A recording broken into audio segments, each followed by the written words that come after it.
뒷목이 갑자기 당긴다거나 참을 수 없을 만한 두통이 발생을 한다든지 휴대폰 같은 물건을 집어 올렸는데 갑작스럽게 손에 힘이 빠져서 휴대폰을 놓친다라든지 네네네. 40, 50대 분들이 요즘 굉장히 노출이 많이 되어 있습니다. 이러한 뇌혈관 질환에 최대한 빨리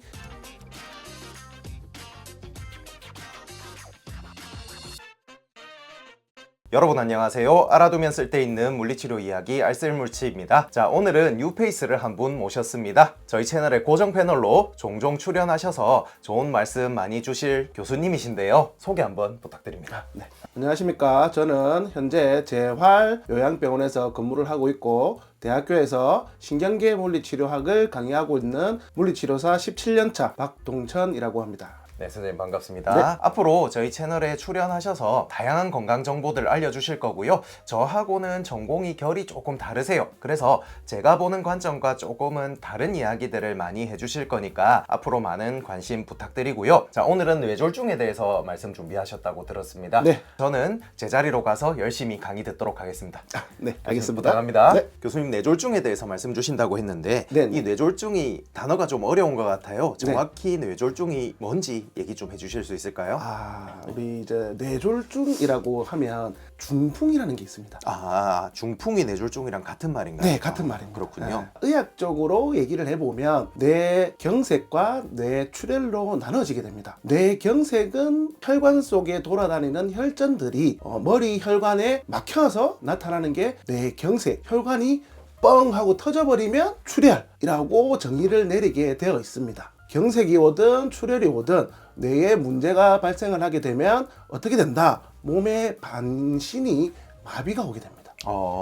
군요. 오른쪽 뇌에 경색이나 출혈이 생기게 되면 왼쪽 편마비라는 게 발생을 하게 되고, 왼쪽 경색 또는 뇌 출혈이 발생을 하게 되면 오른쪽 편마비가 발생을 하게 되는데, 편마비라는 단어가 굉장히 익숙하지 않으실 거라고 생각이 듭니다. 그죠? 그래서 이 편마비 같은 경우에는 제가 살짝 보여드리면 몸이 이렇게 축 한쪽으로 기울어져 버립니다. 네. 마비가 발생을 하게 되면 팔과 다리를 사용을 할 수가 없게 돼 버립니다.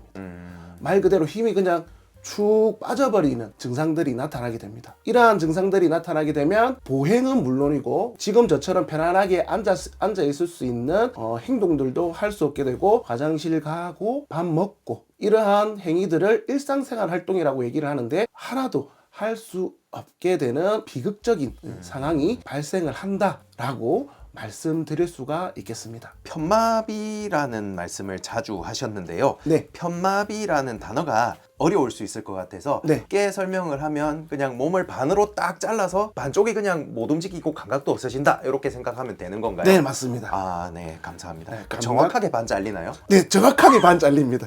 진짜요? 네, 정확하게 반 잘리고 대소변 장애에도 이제 문제가 발생을 하게 됩니다. 왜 그러냐면 우리가 보행을 할 수 없기 때문에 내가 직접적으로 화장실을 갈 수 없는 그러한 상황들이 발생을 하기 때문에 일상생활을 하고 있는 모든 메커니즘들이 무너진다라고 생각을 하시면 될 것 같습니다.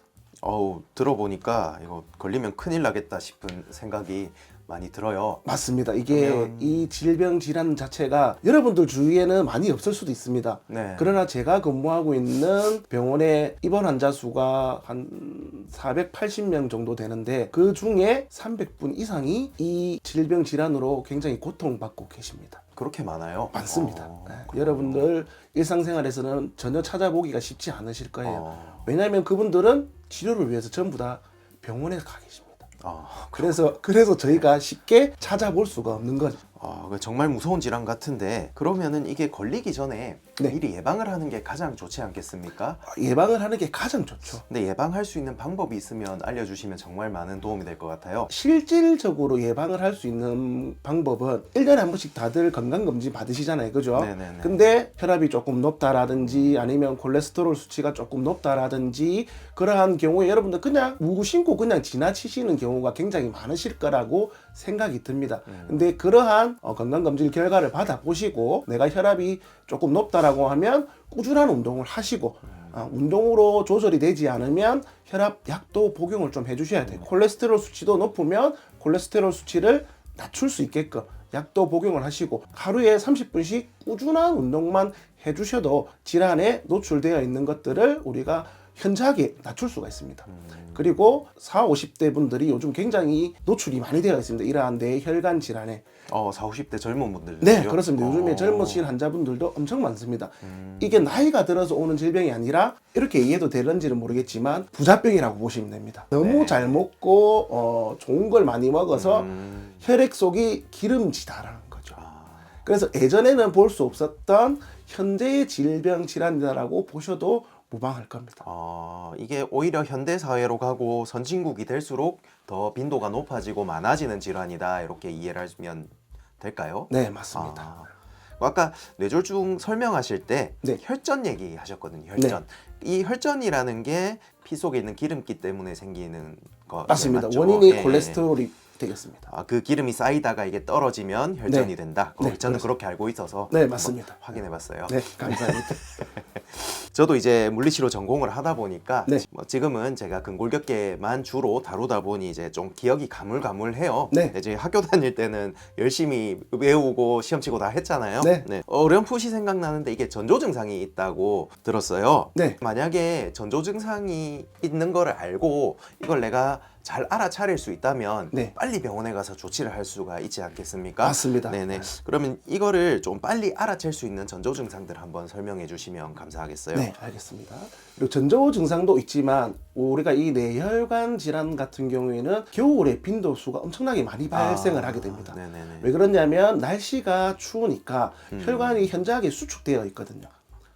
수축되어져 있으니까 평소에는 잘 지나다니던 혈전들이 혈관이 수축되어 있으니까 어떻게 더 못 지나다니는 공간 자체가 좁아지게 됩니다. 길이 좁아진 거네요. 그렇죠.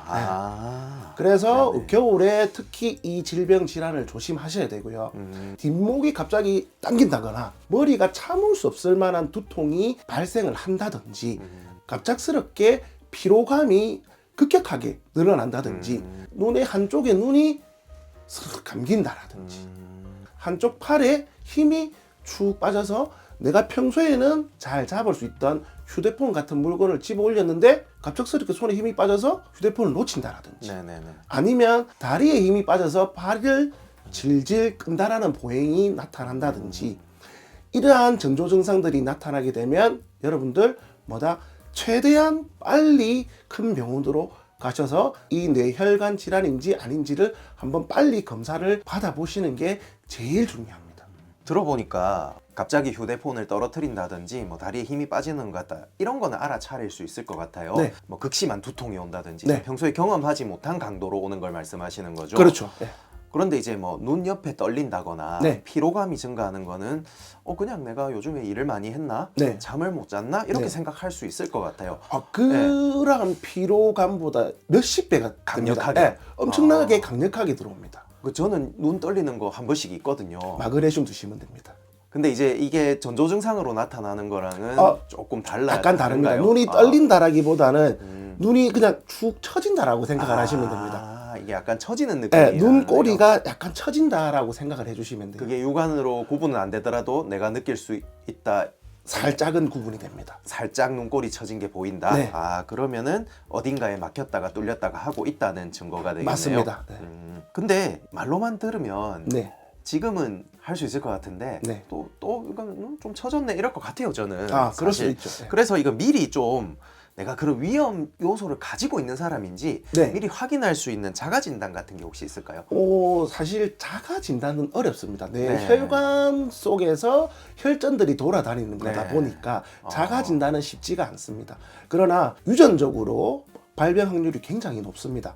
그렇기 때문에 혹시나 나의 집안 누군가 어머니, 아버지 또는 할아버지, 할머니, 나의 가족들과 연관성이 높은 사람들 중에 뇌경색, 뇌출혈, 질병 질환을 알았다든지 그러한 질병으로 사망에 이르게 되셨다면 저는 40, 50대 이상부터는 뇌혈관 MRI를 한 번씩은 촬영을 하시는 것도 굉장히 좋은 방법 중에 하나다라고 생각이 듭니다. 이렇게 전조 증상이 와도 그냥 지나칠 가능성도 높고 네, 이걸 자가 진단 방법을 사용하는 것도 일반인들은 쉽지 않다는 말씀이신 맞습니다. 거죠. 네, 네. 지금 그래서 좋은 거는 건강 검진을 꾸준히 받고 맞습니다. 그래도 한 2년에 한 번 정도는 MRA나 MRI를 한번 네, 뇌혈관 MRI나 네. MRA를 한번 좀 촬영을 해보시는 게 그 금액적인 것보다 나중에 내가 병이 발생을 해서 드는 비용이 훨씬 막대하게 많이 들기 때문에 네, 그렇죠. 사전에 예방해서 저는 나쁠 건 없다라고 생각을 합니다. 네, 말씀 잘 들었습니다.